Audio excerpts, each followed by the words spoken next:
ಆತ್ಮೀಯ ವಿದ್ಯಾರ್ಥಿಗಳೇ, ದ್ವಿತೀಯ PUC ಸಮಾಜಶಾಸ್ತ್ರ ಈ ದೃಶ್ಯ ಮಾಧ್ಯಮ ತರಗತಿಗೆ ನಿಮ್ಮೆಲ್ಲರಿಗೂ ಆತ್ಮೀಯ ಸ್ವಾಗತ ಕೋರುತ್ತೇನೆ. ಈ ದೃಶ್ಯ ಮಾಧ್ಯಮ ಬೋಧನೆಯನ್ನು ಪ್ರಸ್ತುತ ಪಡಿಸುತ್ತಿರುವವರು ಶ್ರೀ ಶಿವಾನಂದ ಧನ್ಯಾಳ್, ಸಮಾಜಶಾಸ್ತ್ರ ಉಪನ್ಯಾಸಕರು, ಬಾಲಕರ ಸರ್ಕಾರಿ ಪದವಿ ಪೂರ್ವ ಕಾಲೇಜ್, ವಿಜಯಪುರ. ಅಧ್ಯಾಯ 2 ಸಾಮಾಜಿಕ ಅಸಮಾನತೆ, ಹೊರಗುಳಿಯುವಿಕೆ ಮತ್ತು ಒಳಗೊಳ್ಳುವಿಕೆ, social inequality, exclusion and inclusion.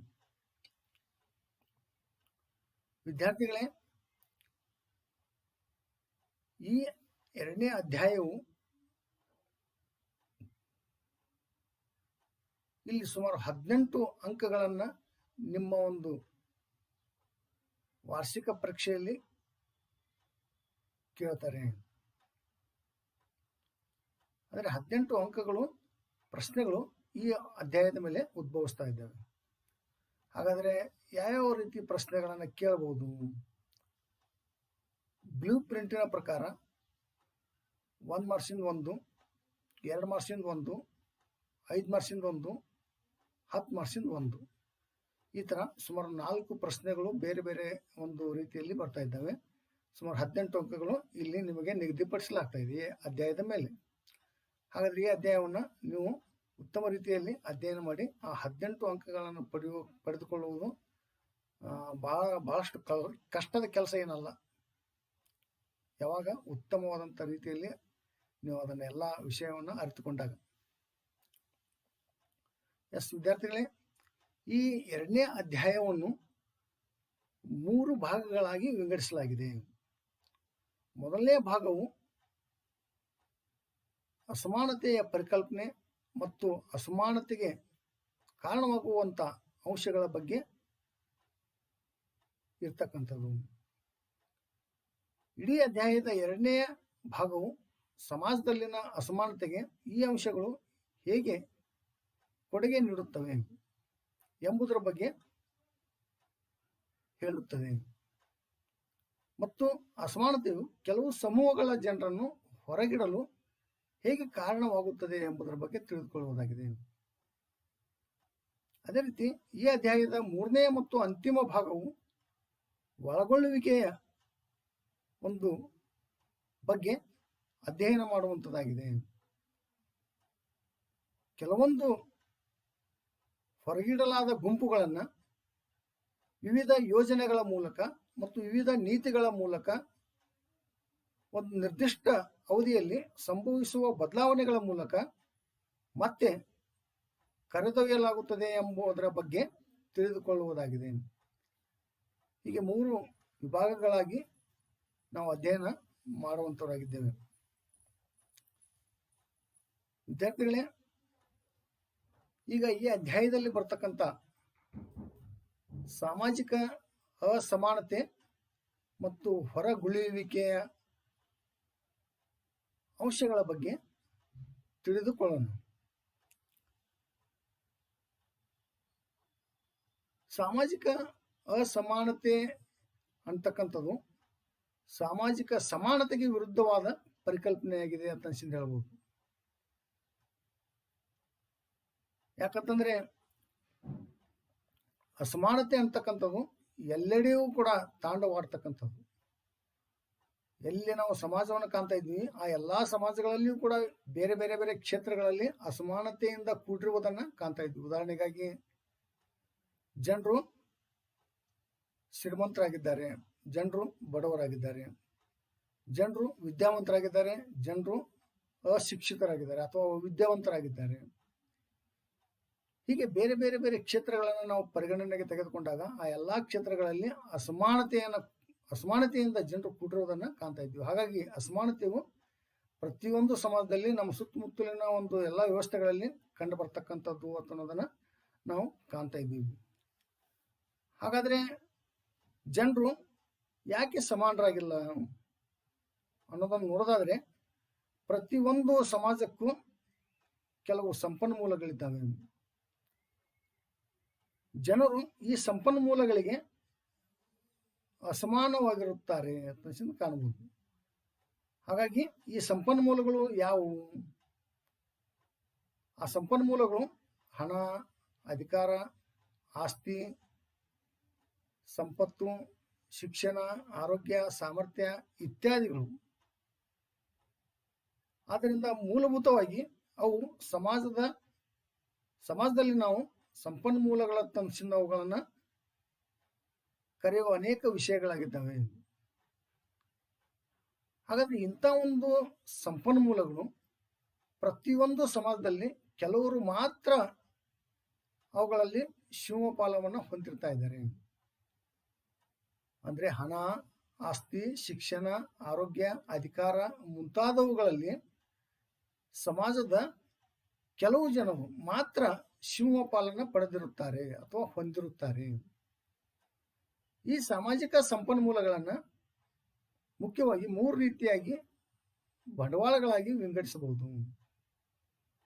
ಅವು ಯಾವೆಂದರೆ, ಒಂದು ಆರ್ಥಿಕ ಬಂಡವಾಳ, ಇನ್ನೊಂದು ಸಾಂಸ್ಕೃತಿಕ ಬಂಡವಾಳ, ಮತ್ತೊಂದು ಸಾಮಾಜಿಕ ಬಂಡವಾಳ.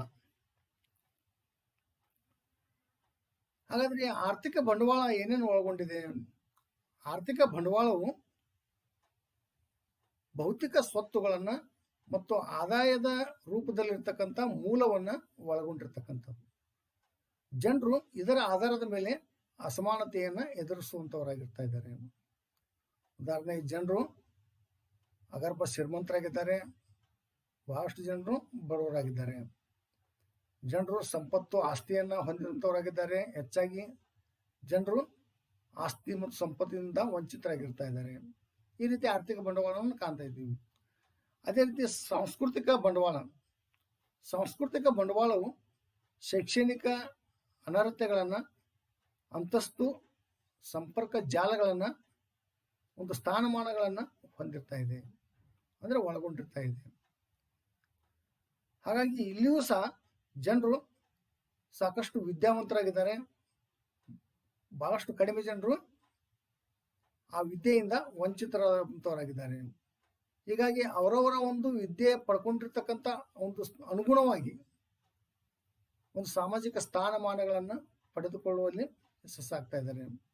ಹಾಗೆ ಇಲ್ಲಿಯೂ ಕೂಡ ಅಸಮಾನತೆಯನ್ನು ನಾವು ಕಾಣಬಹುದಾಗಿದೆ. ಅದೇ ರೀತಿ ಸಾಮಾಜಿಕ ಒಂದು ಬಂಡವಾಳ. ಸಾಮಾಜಿಕ ಬಂಡವಾಳವು ನೀವು ಸಮಾಜದಲ್ಲಿ ಹೊಂದಿರುವ ಸಂಪರ್ಕದ ಒಂದು ಸಂಬಂಧಗಳ ಜಾಲಗಳನ್ನು ಹೊಂದಿರತಕ್ಕಂಥದ್ದು. ಅಂದರೆ ಕೆಲವು ಜನರು ಬಹಳ ಸಂಕೀರ್ಣವಾದ ಜಾಲವನ್ನು ಹೊಂದಿದರೆ, ಕೆಲವೊಂದಿಷ್ಟು ಜನರು ಆ ಸಾಮಾಜಿಕ ಸಂಬಂಧಗಳ ಜಾಲವನ್ನು ಕಡಿಮೆ ಪ್ರಮಾಣದಲ್ಲಿ ಹೊಂದಿರುವುದನ್ನು ಕಾಣ್ತಾ ಇದ್ದೀವಿ. ಈ ರೀತಿ ಈ 3 ಬಂಡವಾಳಗಳು ಏನಾಗಿದ್ದಾವೆ ಅಂತಂದರೆ ಕೆಲವೊಮ್ಮೆ ಏಕರೂಪಿ ಆಗಬಹುದು, ಅಂದರೆ ಒಂದು ಇನ್ನೊಂದಾಗಿ ಪರಿವರ್ತನೆ ಆಗಬಹುದು. ಉದಾಹರಣೆಗೆ, ಶ್ರೀಮಂತ ಕುಟುಂಬದ ವ್ಯಕ್ತಿಯೊಬ್ಬ, ಅಂದರೆ ಆರ್ಥಿಕ ಬಂಡವಾಳ, ಉನ್ನತ ಶಿಕ್ಷಣ ಪಡ್ಕೊಳ್ಳಿಕ್ಕೆ ಶಕ್ಯನಾಗಬಹುದು. ಮತ್ತು ಸಾಂಸ್ಕೃತಿಕ ಅಥವಾ ಸಾಮಾಜಿಕ ಬಂಡವಾಳವನ್ನು ಪಡೆದುಕೊಳ್ಳುವಲ್ಲಿ ಕೂಡ ಸಮರ್ಥನಾಗಬಹುದು. ಅದೇ ರೀತಿ ಸಾಂಸ್ಕೃತಿಕ ಬಂಡವಾಳವನ್ನು ಹೊಂದಿರತಕ್ಕಂಥ, ಅಂದರೆ ಉತ್ತಮ ಒಂದು ಸಂಬಂಧಿಕರನ್ನ, ಪ್ರಭಾವಿ ಸಂಬಂಧಿಕರು, ಸ್ನೇಹಿತರನ್ನ ಹೊಂದಿರತಕ್ಕಂಥ ಒಬ್ಬ ವ್ಯಕ್ತಿ ಸಾಂಸ್ಕೃತಿಕ ಬಂಡವಾಳ. ಇವನು ಒಳ್ಳೆಯ ಒಂದು ಮಾಹಿತಿ, ಶಿಫಾರಸು ಮತ್ತು ಒಂದು ಸಂಬಂಧವನ್ನು ಹೊಂದಿರತಕ್ಕಂಥ ವ್ಯಕ್ತಿ ಉತ್ತಮವಾಗಿರ್ತಕ್ಕಂಥ ಆದಾಯ ತರ್ತಕ್ಕಂಥ ಸರ್ಕಾರಿ ನೌಕರಿಯನ್ನ ಹಿಡಿಯುವಲ್ಲಿ ಯಶಸ್ವಿಯಾಗಬಹುದು. ಒಟ್ಟಿನಲ್ಲಿ ಈ 3 ಬಂಡವಾಳಗಳು ಒಂದು ಇನ್ನೊಂದಾಗಿ ಪರಿವರ್ತನೆ ಆಗಬಹುದು, ಬದಲಾವಣೆ ಆಗಬಹುದು. ಈ ಒಂದು ಬಂಡವಾಳಗಳನ್ನು ನೋಡಿದ ಮೇಲೆ ಸಾಮಾಜಿಕ ಅಸಮಾನತೆ ಎಂದರೇನು ಅನ್ನೋದನ್ನು ತಿಳಿದುಕೊಳ್ಳೋಣ. ಸಾಮಾಜಿಕ ಸಂಪನ್ಮೂಲಗಳನ್ನು ಪಡೆಯಬಹುದಾದ ಮಾರ್ಗಗಳ ಅಸಮಾನ ಹಂಚಿಕೆಯಾಗಿದೆ. ಸಾಮಾಜಿಕ ಅಸಮಾನತೆ ಅಂತಂದ್ರೆ ಸಾಮಾಜಿಕ ಸಂಪನ್ಮೂಲಗಳು, ಉದಾಹರಣೆಗಾಗಿ ಸಮಾಜದಲ್ಲಿ ಸಂಪನ್ಮೂಲಗಳನ್ನ ನಾವು ಕಾಣ್ತಾ ಇದ್ದೀವಿ. ಹಾಗಾದ್ರೆ ಆ ಸಂಪನ್ಮೂಲಗಳು ಯಾವ್ಯಾವಂದ್ರೆ ಒಂದು ಹಣ, ಆಸ್ತಿ, ಶಿಕ್ಷಣ, ಆರೋಗ್ಯ, ಅಧಿಕಾರ, ಸಾಮರ್ಥ್ಯ ಇತ್ಯಾದಿಗಳು. ಈ ಎಲ್ಲಾ ಒಂದು ಸಂಪನ್ಮೂಲಗಳನ್ನ ಪಡೆಯಬಹುದಾದಂಥ ಮಾರ್ಗಗಳಲ್ಲಿ ಅಸಮಾನವಾಗಿ ಹಂಚಿಕೆಯಾಗಿರ್ತಕ್ಕಂಥದ್ದು. ಅಂದರೆ ಒಬ್ಬರಿಗೆ ಹೆಚ್ಚಿಗೆ ಹೋಗಿರ್ತಕ್ಕಂಥದ್ದು, ಇನ್ನೊಬ್ಬರಿಗೆ ಕಡಿಮೆ ಪ್ರಮಾಣದಲ್ಲಿ ಹೋಗಿರ್ತಕ್ಕಂಥದ್ದು. ಕೆಲವೊಂದಿಷ್ಟು ಜನ ಅವುಗಳನ್ನ ಹೆಚ್ಚು ಪ್ರಮಾಣದಲ್ಲಿ ಹೊಂದಿದ್ರೆ ಮತ್ತೊಂದಿಷ್ಟು ಜನ ಅದರಿಂದ ವಂಚಿತರಾಗಿರ್ತಕ್ಕಂಥದ್ದು. ಈ ರೀತಿ ಅಸಮಾನವಾಗಿರ್ತಕ್ಕಂಥ ಹಂಚಿಕೆ ಸಾಮಾಜಿಕ ಅಸಮಾನತೆಯಾಗಿದೆ. ಈ ಸಾಮಾಜಿಕ ಅಸಮಾನತೆಯು ಆಂತರಿಕವಾದ ಅಥವಾ ನೈಸರ್ಗಿಕವಾದ ವ್ಯತ್ಯಾಸಗಳಿಂದ ಇದು ಬರುವಂಥದ್ದಲ್ಲ. ಹಾಗಾದ್ರೆ ಅದನ್ನ ಸಮಾಜವೇ ನಿರ್ಮಿಸುತ್ತದೆ. ಲಿಂಗ, ಧರ್ಮ, ಜನಾಂಗ, ಭಾಷೆ, ಜಾತಿ ಮತ್ತು ದೌರ್ಬಲ್ಯಗಳ ಆಧಾರದ ಮೇಲೆ ಸಾಮಾನ್ಯವಾಗಿ ಜನರು ಏನ್ ಮಾಡ್ತಾ ಇದ್ದಾರೆ ಅಂತಂದ್ರೆ ಇಂಥ ಅಸಮಾನತೆಯನ್ನು ಮತ್ತು ಹೊರಗುಳುವಿಕೆಯನ್ನು ಎದುರಿಸ್ತಾ ಇದ್ದಾರೆ. ಕೆಲವೊಮ್ಮೆ ಜನರಿಗೆ ಇತರ ಸಮೂಹಗಳ, ಸಾಮಾಜಿಕ ಸಮೂಹಗಳ ಬಗ್ಗೆ ಒಂದು ಪೂರ್ವಾಗ್ರಹಗಳಿರ್ತಾ ಇದ್ದಾವೆ. ಅಂದ್ರೆ ಪೂರ್ವಾಗ್ರಹ ಅಂತಂದ್ರೆ ಪೂರ್ವಭಾವಿಯಾಗಿರತಕ್ಕಂಥ ತೀರ್ಮಾನವಾಗಿದೆ. ಅಂದ್ರೆ ವಿಷಯದ ಆಳವನ್ನ ತಿಳಿಯದೆ ಯಾವುದೇ ಸಾಕ್ಷ್ಯಾಧಾರಗಳ ಒಂದು ಪರಿಗಣನೆ ಇಲ್ಲದೆ ರೂಪಿತವಾದಂಥ ಒಂದು ಅಭಿಪ್ರಾಯವಾಗಿದೆ ಅಂತ ಹೇಳ್ಬೋದು. ಈ ರೀತಿ ಸಾಮಾಜಿಕ ಒಂದು ಅಸಮಾನತೆಯ ಅರ್ಥವನ್ನ ಕಾಣ್ತಾ ಇದ್ದೀವಿ. ಇದನ್ನು ಸಾಮಾಜಿಕವಾಗಿ ಹೊರಗುಳುವಿಕೆ ಅನ್ನೋದನ್ನ ಮತ್ತೊಂದು ಅಂಶವನ್ನ ಇಲ್ಲಿ ನಾವು ಕಾಣಬಹುದಾಗಿದೆ.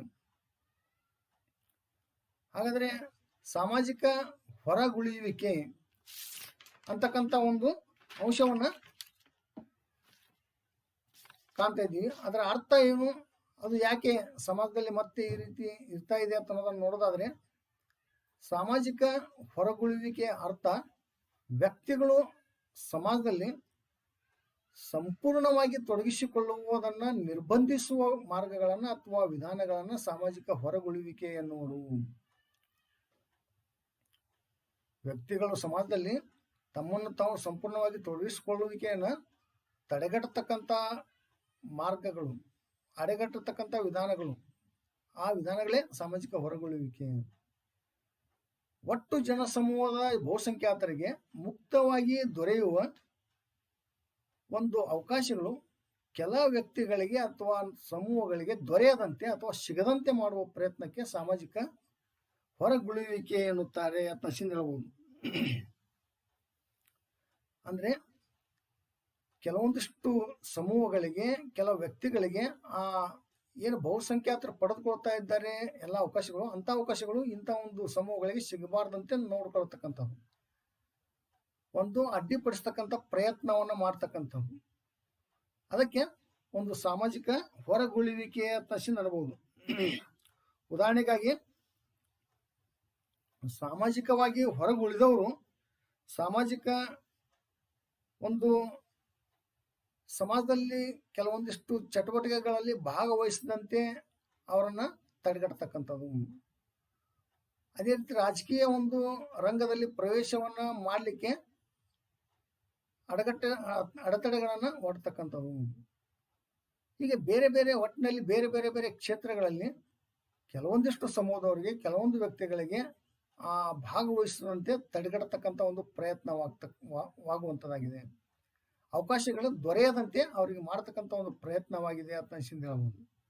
ಅಂದ್ರೆ ಹೊರಗುಳಿಯಲ್ಪಟ್ಟವರು ಇಚ್ಛೆಗಳನ್ನ ಪರಿಗಣಿಸದೆ ಅವರು ಹೊರಗುಳಿತಾ ಇದ್ದಾರೆ.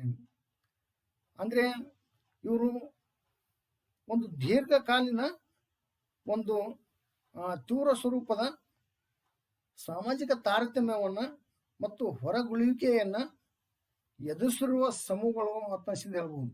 ಹಾಗಾದ್ರೆ ಭಾರತೀಯ ಸಮಾಜದಲ್ಲಿ ಉದಾಹರಣೆಗಾಗಿ ಪರಿಶಿಷ್ಟ ಒಂದು ಪಂಗಡದವರು, ಪರಿಶಿಷ್ಟ ಜಾತಿಯವರು, ಇತರೆ ಹಿಂದುಳಿದ ವರ್ಗಗಳು ಇತ್ಯಾದಿಗಳು, ಇವರೆಲ್ಲರೂ ಒಂದು ದೀರ್ಘಕಾಲೀನ ತಾರತಮ್ಯದ ಅನುಭವಗಳು, ಅವಮಾನಕರ ಒಂದು ವರ್ತನೆಗಳು ಅವರನ್ನು ಏನು ಮಾಡಿದ್ವು ಅಂತಂದ್ರೆ ಹೊರಗುಳಿದಂತೆ ಮಾಡಿದ್ದಾವೆ.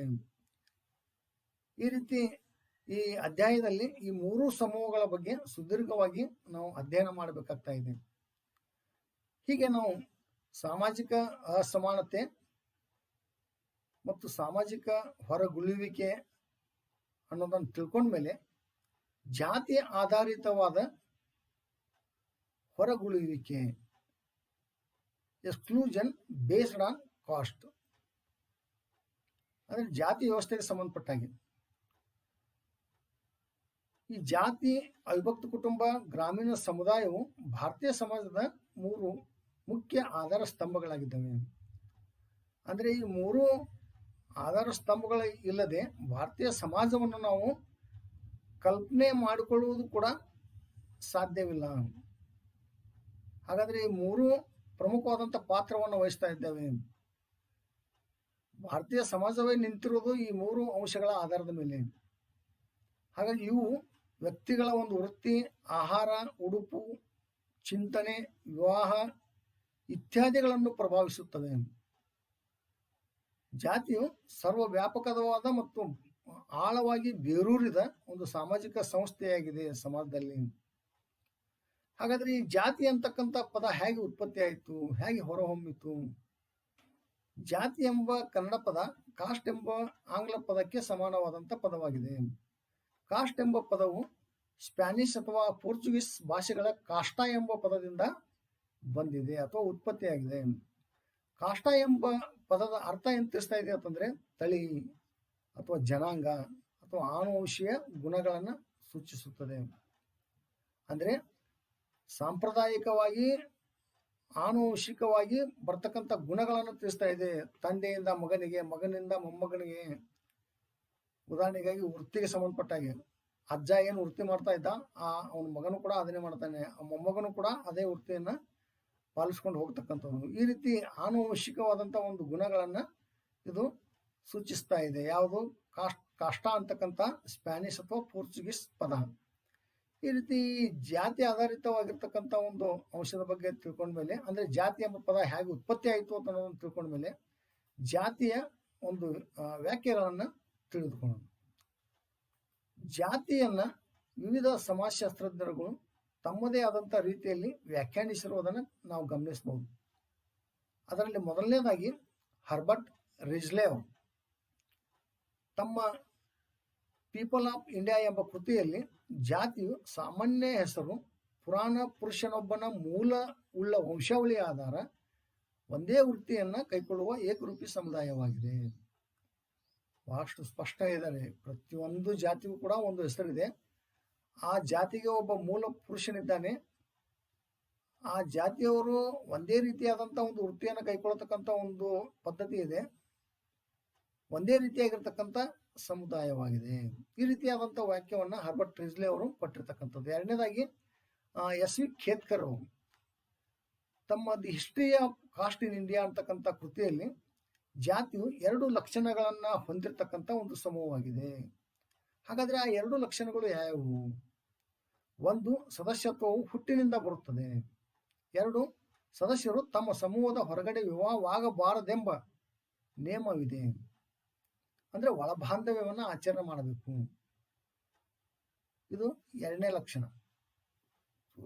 ದೆನ್ ಮೂರನೇದಾಗಿ ಎಂ.ಎನ್. ಶ್ರೀನಿವಾಸರವರ ಪ್ರಕಾರ ಜಾತಿಯು ಆನುವಂಶೀಯವಾದ ಒಳಬಾಂಧವ್ಯವನ್ನ ಆಚರಿಸುವ ಸಾಮಾನ್ಯವಾಗಿ ಸ್ಥಳೀಯ ಸಮೂಹವಾಗಿದ್ದು, ವೃತ್ತಿಗೆ ಸಂಬಂಧಿಸಿದಂತೆ ಸಾಂಪ್ರದಾಯಿಕವಾದ ಸಂಬಂಧ ಹೊಂದಿರುತ್ತದೆ ಹಾಗೂ ಜಾತಿಗಳನ್ನು ಸ್ಥಳೀಯ ಏಣಿ ಶ್ರೇಣಿಯಲ್ಲಿ ನಿರ್ದಿಷ್ಟ ಸ್ಥಾನವನ್ನು ಹೊಂದಿರುತ್ತದೆ ಮತ್ತು ಜಾತಿಗಳ ನಡುವಿನ ಸಂಬಂಧಗಳು ಶುದ್ಧ ಮತ್ತು ಅಶುದ್ಧ ಎಂಬ ಪರಿಕಲ್ಪನೆಗಳನ್ನು ಆಧರಿಸಿರುತ್ತದೆ ಹಾಗೂ ಹೆಚ್ಚಾಗಿ ಸ್ವಜಾತಿಯವರಲ್ಲೇ ಸಹಭೋಜನಕ್ಕೆ ಅವಕಾಶವಿರುವ ಸಮೂಹವಾಗಿದೆ.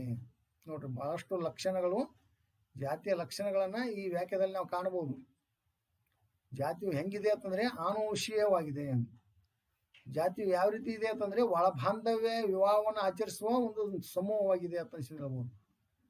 ಜಾತಿಯು ಹೆಂಗಿದೆ ಅಂತಂದ್ರೆ ವೃತ್ತಿಗೆ ಸಂಬಂಧಪಟ್ಟಂತೆ ಸಾಂಪ್ರದಾಯಿಕವಾದಂಥ ಒಂದು ವೃತ್ತಿಯನ್ನು ಕೈಗೊಳ್ಳತಕ್ಕಂಥ ಒಂದು ನಿಯಮ ಆ ಜಾತಿ ವ್ಯವಸ್ಥೆಯಲ್ಲಿದೆ. ಜಾತಿಯ ಒಂದು ಸಂಪರ್ಕಗಳು ಹೆಂಗಿದ್ದಾವ ಅಂತಂದ್ರೆ ಒಂದು ಶುದ್ಧ ಮತ್ತು ಅಶುದ್ಧವಾಗಿರ್ತಕ್ಕಂಥ ಪರಿಕಲ್ಪನೆಗಳನ್ನು ಆಧರಿಸಿದ್ದಾವೆ. ಜಾತಿಯು ಸ್ಥಳೀಯ ಏನು ಶ್ರೇಣಿಯಲ್ಲಿ ಯಾವ ಸ್ಥಾನದಲ್ಲಿ ಬರ್ತಾ ಇದೆ ಅಂತ ಅನ್ನೋದನ್ನ ತಿಳಿಸ್ತಾ ಇದೆ. ಮತ್ತೆ ಸ್ವಜಾತಿಯವರಲ್ಲಿ ಸಹಭೋಜನಕ್ಕೆ ಅವಕಾಶವಿರ್ತಕ್ಕಂಥ ಒಂದು ಅಂಶವನ್ನ ಇದು ತಿಳಿಸ್ತಾ ಇದೆ. ಈ ರೀತಿ ಎಂ.ಎನ್. ಶ್ರೀನಿವಾಸರವರು ವ್ಯಾಖ್ಯ ಬಹಳಷ್ಟು ಉತ್ತಮವಾಗಿರ್ತಕ್ಕಂಥ ವ್ಯಾಖ್ಯ ಅಂತ ಹೇಳ್ಬೋದು. ಆ ಜಾತಿಯ ಲಕ್ಷಣಗಳನ್ನ ನೋಡ್ತಕ್ಕಂಥ ಒಂದು ಹಿನ್ನೆಲೆಯಲ್ಲಿ ಇದನ್ನ ನೀವು ನೆನಪಿಟ್ರೆ ಆ ಎಲ್ಲ ಲಕ್ಷಣಗಳು ಈ ಒಂದು ವ್ಯಾಖ್ಯದಲ್ಲಿ ನಾವು ಕಾಣಬಹುದು. ಈ ರೀತಿ ಜಾತಿಯ ಒಂದು ವ್ಯಾಖ್ಯೆಗಳನ್ನ ನೋಡಿದ ಮೇಲೆ ಜಾತಿ ಲಕ್ಷಣಗಳನ್ನ ನೋಡುವುದು ಮುಖ್ಯವಾಗ್ತಾ ಇದೆ. ಜಾತಿಯು ಹಲವಾರು ಲಕ್ಷಣಗಳನ್ನ ಒಳಗೊಂಡಿರ್ತಕ್ಕಂಥದ್ದು. ಈ ಬೇರೆ ಬೇರೆ ಲಕ್ಷಣಗಳನ್ನ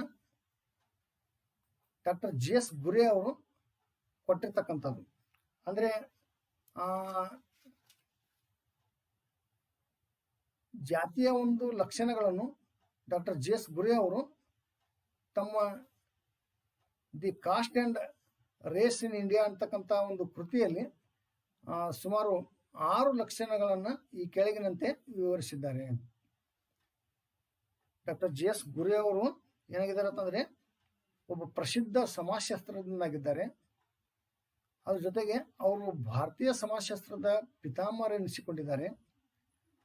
ಅವರು ಒಂದು ಪ್ರಸಿದ್ಧವಾಗಿರ್ತಕ್ಕಂಥ ಕೃತಿ caste and race in India ಅಂತಕ್ಕಂಥ ಎಂಬ ಕೃತಿಯಲ್ಲಿ ಜಾತಿಯ ಪ್ರಮುಖವಾಗಿರ್ತಕ್ಕಂಥ ಲಕ್ಷಣಗಳನ್ನು ಪ್ರಸ್ತುತಪಡಿಸಿದ್ದಾರೆ. ಹಾಗಾದ್ರೆ ಅವು ಯಾವ್ಯಾವ ಲಕ್ಷಣಗಳು? ಒಂದು, ಜಾತಿಯು ಸಮಾಜದ ಹೋಳಾದ ಭಾಗವಾಗಿದೆ. ಎರಡನೇದು ಶ್ರೇಣೀಕೃತವಾದುದು. ಮೂರನೇದು ಆಹಾರ ಮತ್ತು ಸಾಮಾಜಿಕ ಸಂಸರ್ಗಗಳಿಗೆ ಸಂಬಂಧಿಸಿದ ನಿರ್ಬಂಧಗಳು. ನಾಲ್ಕನೇದು ನಾಗರಿಕ ಮತ್ತು ಧಾರ್ಮಿಕ ಅನರ್ಹತೆಗಳು ಮತ್ತು ವಿವಿಧ ವರ್ಗದವರಿಗಿದ್ದ ಸೌಲಭ್ಯಗಳು. ಐದನೇದು ವೃತ್ತಿ ಸಂಬಂಧಿತ ನಿರ್ಬಂಧಗಳು. ಆರನೇದು ವೈವಾಹಿಕ ನಿರ್ಬಂಧಗಳು. ಹೀಗೆ ಸುಮಾರು 6 ಲಕ್ಷಣಗಳನ್ನು ನಾವು ಈ ಡಾಕ್ಟರ್ ಜಿ.ಎಸ್. ಗುರೆ ಅವರು ಕೊಟ್ಟಿರ್ತಕ್ಕಂಥ ಒಂದು cost and race in India ಎಂಬ ಕೃತಿಯಲ್ಲಿ ನಾವು ಕಾಣಬಹುದು. ಈ ಒಂದು ಲಕ್ಷಣಗಳಿಗೆ ಸಂಬಂಧಪಟ್ಟ ಹಾಗೆ ನಾವು ಒಂದೊಂದಾಗಿ ಈಗ ತಿಳ್ಕೊಳ್ಳೋಣ. ಅದರಲ್ಲಿ ಮೊದಲನೇದಾಗಿ ಒಂದು ಜಾತಿಯು ಸಮಾಜದ ಹೋಳಾದ ಭಾಗವಾಗಿದೆ ಅಂತ ಅನ್ನೋದನ್ನ ಕಾಣ್ತಾ ಇದ್ದೀವಿ. ಹಾಗಾದ್ರೆ ಅದರಲ್ಲಿ ಬರ್ತಕ್ಕಂಥ ಮೊದಲನೇ ಲಕ್ಷಣ ಏನಂತಂದ್ರೆ ಜಾತಿಯು ಸಮಾಜದ ಹೋಳಾದ ಭಾಗವಾಗಿದೆ. ಜಾತಿಗೆ ಸಂಬಂಧಪಟ್ಟ ಹಾಗೆ ಈ ಸಮಾಜವು ವಿಭಜಿತಗೊಂಡಿರುವುದನ್ನ ಕಾಣ್ತಾ ಇದ್ದೀವಿ. ಜಾತಿಯು ಸಮಾಜದ ಹೋಳಾದ ಭಾಗವಾಗಿದೆ. ಹಾಗಾದ್ರೆ ಭಾರತೀಯ ಸಮಾಜವು ವಿವಿಧ ಜಾತಿಗಳಿಂದ ವಿಭಾಗಿಸಲ್ಪಟ್ಟಿದೆ, ಅಂದ್ರೆ ವಿಭಜಿತವಾಗಿತ್ತು ಅಂತ ಅನ್ನೋದನ್ನ ಕಾಣಬಹುದು ನಾವು. ಹಾಗಾಗಿ ಪ್ರತಿಯೊಂದು ಜಾತಿಗೂ ಕೂಡ ತನ್ನದೇ ಆಗಿರ್ತಕ್ಕಂಥ ಜೀವನ ವಿಧಾನವೊಂದು ಇತ್ತು. ಆ ವಿಧಾನದಂತೆ ಆ ಜಾತಿಗಳು ನಡೀತಾ ಮುಂದುವರೆದುಕೊಂಡು ಹೋಗ್ತಾ ಇದ್ದು. ಹಾಗಾಗಿ ಪ್ರತಿಯೊಂದು ಜಾತಿಗೂ ಕೂಡ ತನ್ನದೇ ಆಗಿರ್ತಕ್ಕಂಥ ಒಂದು ವಿಧಾನವಿತ್ತು, ಜೀವನ ವಿಧಾನ. ಜಾತಿಯ ಸದಸ್ಯತ್ವವು ಕೂಡ ಹುಟ್ಟಿನಿಂದಲೇ ನಿರ್ಧಾರವಾಗ್ತಾ ಇತ್ತು.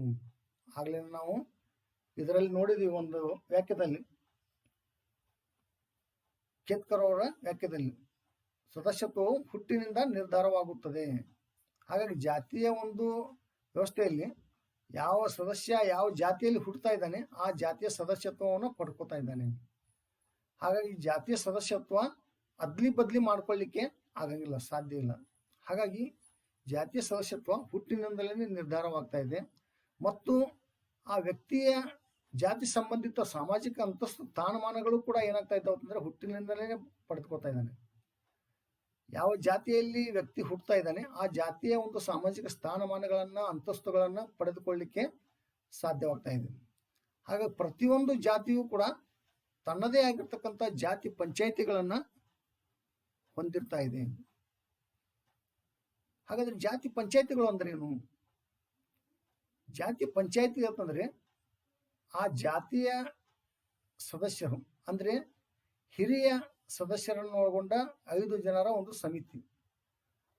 ಆ ಜಾತಿ ಪಂಚಾಯಿತಿಯ ಕಾರ್ಯ ಏನಂತಂದ್ರೆ, ಆ ಜಾತಿ ಪಂಚಾಯಿತಿಯು ಆ ತನ್ನ ಜಾತಿಯ ಸದಸ್ಯರುಗಳ ಮೇಲೆ ಕೆಲವೊಂದಿಷ್ಟು ನಿರ್ಬಂಧನೆಗಳನ್ನ ಹೇರಿರ್ತಾ ಇತ್ತು, ಕೆಲವೊಂದು ನಿಯಮಗಳನ್ನ ಮಾಡಿರ್ತಾ ಇತ್ತು. ಆ ನಿಯಮಗಳನ್ನ ಮೀರಿ ನಡೆದ್ರೆ ಆ ಸಮಯದಲ್ಲಿ ಆ ಸದಸ್ಯರ ಮೇಲೆ ಒಂದು ಶಿಕ್ಷೆಯನ್ನ ಕೊಡ್ತಕ್ಕಂಥದ್ದು.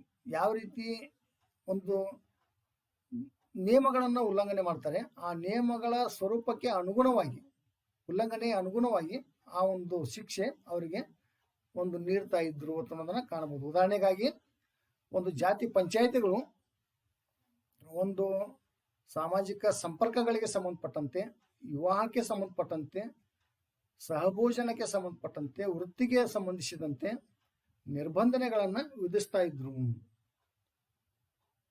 ಹಾಗಾದ್ರೆ ನಿಯಮ ಉಲ್ಲಂಘನೆ ಮಾಡಿದರೆ ಅಂತ ನಿಯಮಗಳನ್ನು ಉಲ್ಲಂಘಿಸಿ ನಡೆದ್ರೆ ಅವರಿಗೆ ಜಾತಿಯಿಂದ ಹೊರ ಹಾಕ್ತಕ್ಕಂಥದ್ದು ಶಿಕ್ಷೆಯನ್ನು ಕೊಡಬಹುದು. ಒಂದು ಜಾತಿಯ ಸದಸ್ಯರಿಗೆ ಊಟ ಹಾಕ್ತಕ್ಕಂಥ ಒಂದು ಶಿಕ್ಷೆಯನ್ನು ವಿಧಿಸಬಹುದು. ಅದೇ ರೀತಿ ದಂಡನೆಯನ್ನು ವಿಧಿಸಬಹುದು, ದೈಹಿಕ ದಂಡನೆಯನ್ನ ಕೊಟ್ಟು ಶಿಕ್ಷೆಯನ್ನ ಕೊಡಬಹುದು. ಹೀಗೆ ಈ ಜಾತಿ ಪಂಚಾಯಿತಿ ತಮ್ಮ ಕಾರ್ಯವನ್ನು ನಿರ್ವಹಿಸ್ತಾ ಇದ್ದು.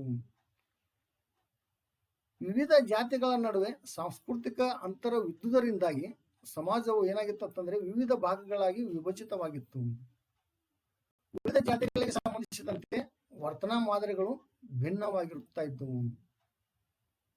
ಪ್ರತಿಯೊಂದು ಜಾತಿಗೆ ಸಂಬಂಧಪಟ್ಟಂತ ವರ್ತನಾ ಮಾದರಿಗಳು ಬೇರೆ ಬೇರೆನೇ ಆಗಿದ್ದಾವೆ. ಹಾಗಾಗಿ ಆ ವರ್ತನಾ ಮಾದರಿಗಳ ಒಂದು ಅನುಗುಣವಾಗಿಯೇ ಆಯಾ ಜಾತಿಗಳು ನಡೆದುಕೊಳ್ಳತಕ್ಕಂಥವು. ಹೀಗಾಗಿ ವಿವಿಧ ಜಾತಿಗಳು ಇತರ ಜಾತಿಗಳಿಂದ ಭಿನ್ನವಾದ ಸಾಂಸ್ಕೃತಿಕ ಆಚರಣೆಗಳಿಂದಾಗಿ ಸ್ವತಃ ತಾವೇ ಒಂದು ಪುಟ್ಟ ಜಗತ್ತಿನಂತೆ ಇರುತ್ತಿದ್ದವು. ಆದ್ರೂ ಸಹಿತ ಬೃಹತ್ ಸಮಾಜದ ಭಾಗವಾಗಿರುತ್ತಿದ್ದವು. ಈ ರೀತಿ ಜಾತಿಯು ಸಮಾಜದ ಹೋಳಾದ ಭಾಗವಾಗಿದೆ ಅಂತ ಹೇಳ್ಬೋದು. ಎರಡನೇದಾಗಿ ಶ್ರೇಣೀಕೃತವಾದುದು. ಜಾತಿಯು ಸಾಮಾಜಿಕ ಸ್ತರ ವಿನ್ಯಾಸದ ಒಂದು ರೂಪವಾಗಿದೆ ಅಂತ ಹೇಳ್ಬೋದು.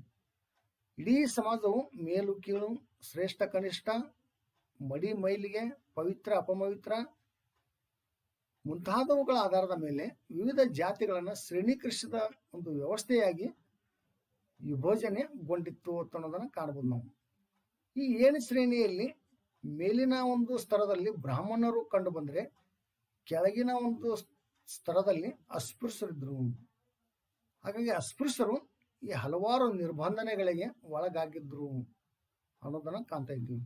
ಇದು ಜಾತಿ ವ್ಯವಸ್ಥೆಯ ಮತ್ತೊಂದು ಪ್ರಮುಖವಾಗಿರ್ತಕ್ಕಂಥ ಲಕ್ಷಣವಾಗಿದೆ ಅಂತ ಹೇಳ್ಬೋದು. ದೆನ್ ಮೂರನೇದಾಗಿ ಆಹಾರ ಮತ್ತು ಸಂಸರ್ಗಗಳಿಗೆ ಸಂಬಂಧಿಸಿದಂತೆ ಒಂದು ನಿರ್ಬಂಧಗಳಾಗಿದ್ದಾವೆ. ಆಹಾರ ಮತ್ತು ಸಾಮಾಜಿಕ ಸಂಸರ್ಗಗಳಿಗೆ ಸಂಬಂಧಿಸಿದ ನಿರ್ಬಂಧಗಳಾಗಿದ್ದಾವೆ. ಈ ಆಹಾರ ಮತ್ತು ಸಾಮಾಜಿಕ ಸಂಸರ್ಗಗಳಿಗೆ ಸಂಬಂಧಪಟ್ಟಂತೆ ಸಮಾಜದಲ್ಲಿ ನಿರ್ಬಂಧನೆಗಳನ್ನ ಹೇರುವುದನ್ನ ಕಾಣ್ತಾ ಇದ್ದೀವಿ. ಈ ನಿರ್ಬಂಧಗಳು ಏನ್ ಮಾಡ್ತಾ ಇದ್ವು ಅಂತಂದ್ರೆ ವಿವಿಧ ಜಾತಿಗಳ ಸದಸ್ಯರನ್ನ ದೈಹಿಕವಾಗಿ ಒಂದು ಬೇರ್ಪಡಿಸ್ತಾ ಇದ್ದವು, ಪ್ರತ್ಯೇಕಿಸ್ತಾ ಇದ್ದವು.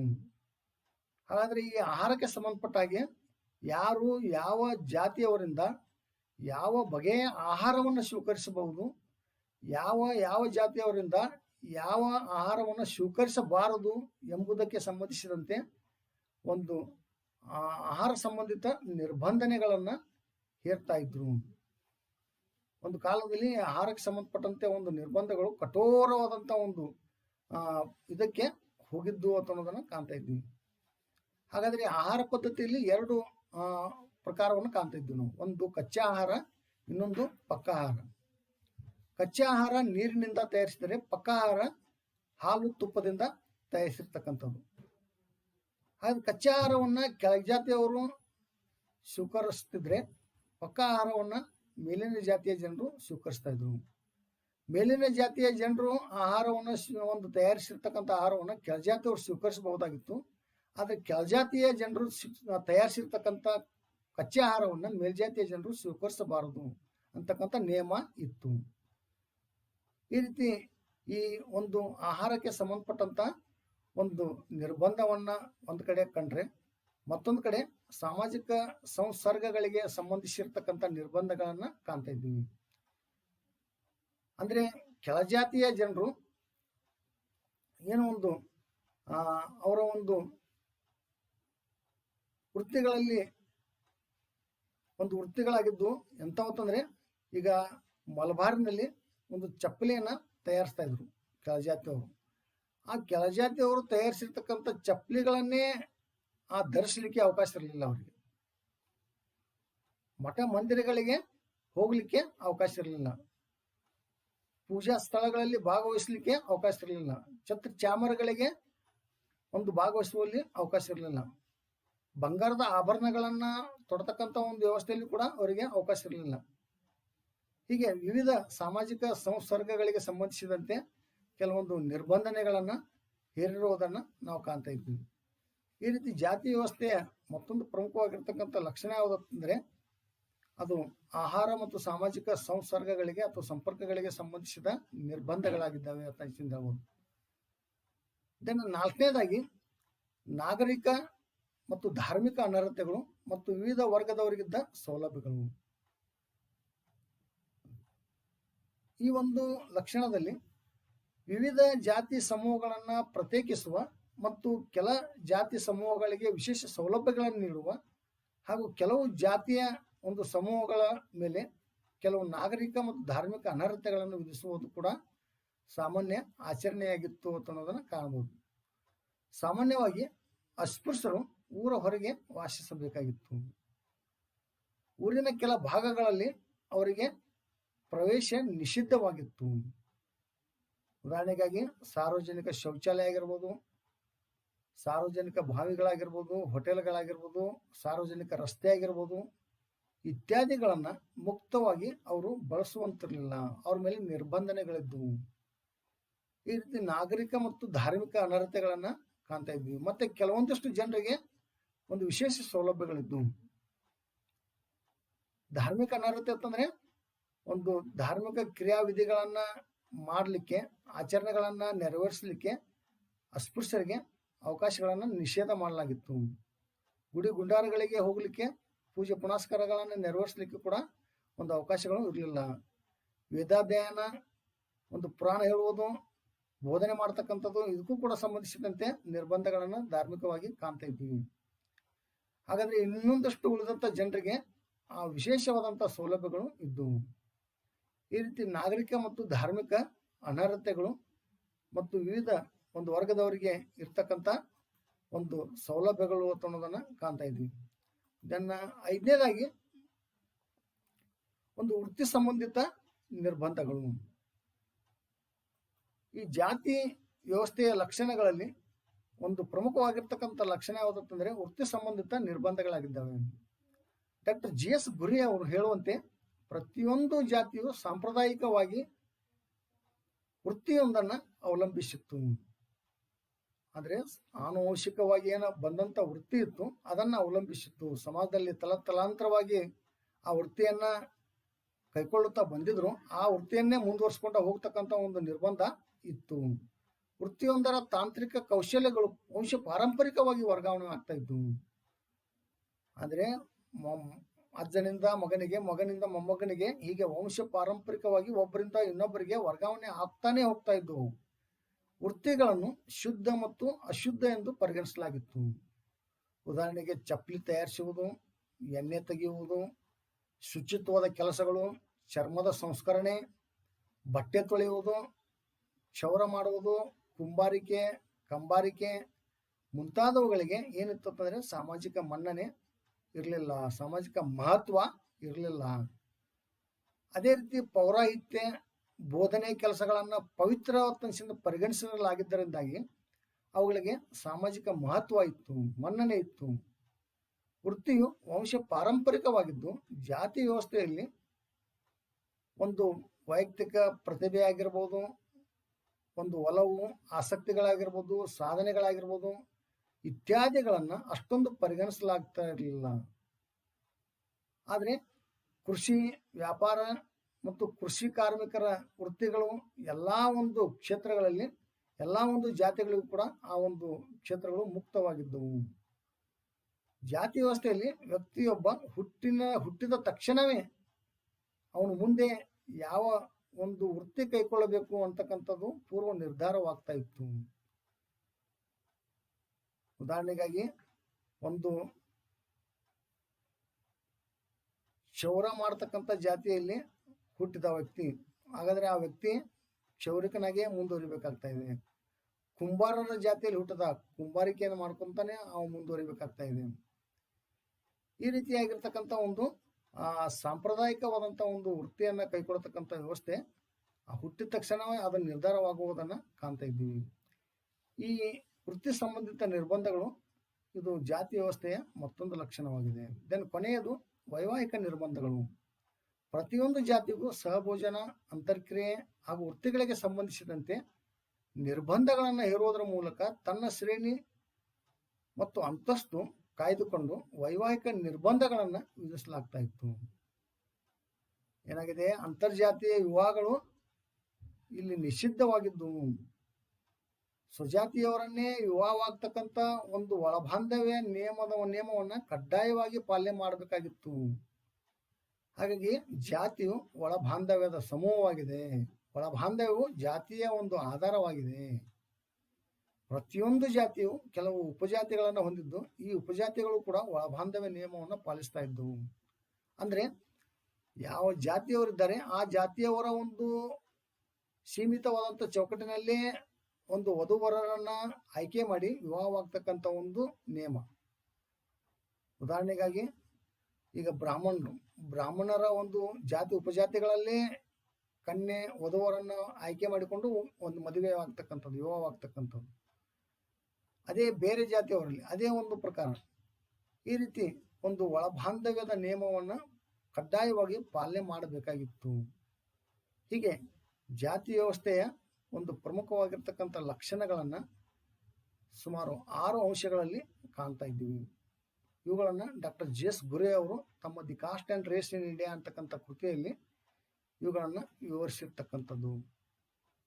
ಇಲ್ಲಿಯವರೆಗೆ ವಿದ್ಯಾರ್ಥಿಗಳೇ ಈ 2ನೇ ಅಧ್ಯಾಯದಲ್ಲಿ ಬರ್ತಕ್ಕಂಥ ಸಾಮಾಜಿಕ ಅಸಮಾನತೆ ಮತ್ತು ಸಾಮಾಜಿಕ ಹೊರಗುಳಿಯುವಿಕೆ ಅರ್ಥವನ್ನು ತಿಳ್ಕೊಂಡ ಮೇಲೆ ಜಾತಿ ವ್ಯವಸ್ಥೆಯ ಒಂದು ಅರ್ಥ, ಅದರ ಒಂದು ವ್ಯಾಖ್ಯೆಗಳು, ಅದರ ಒಂದು ಲಕ್ಷಣಗಳನ್ನು ಇಲ್ಲಿವರೆಗೆ ತಿಳ್ಕೊಂಡಿದ್ವಿ.